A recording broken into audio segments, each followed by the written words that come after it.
extrêmement déçus. Nous l'avons dit auparavant, la condamnation de Florian Irangabié et la peine de 10 ans qui lui a été infligée sont en violation de son droit à la liberté d'expression.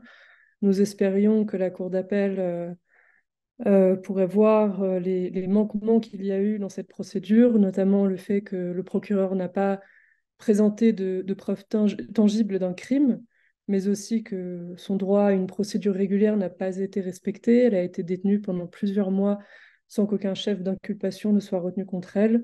Malheureusement, ça n'a pas été le cas. Donc nous réitérons notre demande à ce qu'elle soit immédiatement libérée et sans condition. C'est un signe que les autorités sont encore très hostiles à la société civile et aux médias, alors que ces derniers peuvent jouer un rôle important pour attirer l'attention justement sur les problèmes qui persistent au Burundi.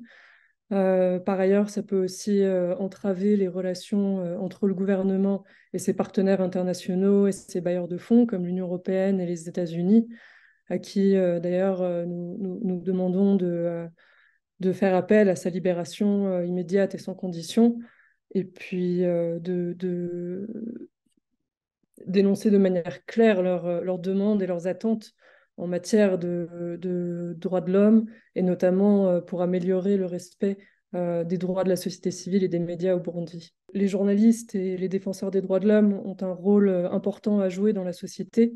Ils ne devraient pas être traités comme des ennemis du pays, et continuer d'emprisonner des journalistes et défenseurs des droits de l'homme sans fondement pour des accusations vagues d'atteinte à la sûreté de l'État envoie une image extrêmement négative du pays euh, et finira par avoir un effet négatif sur son développement sur le long terme.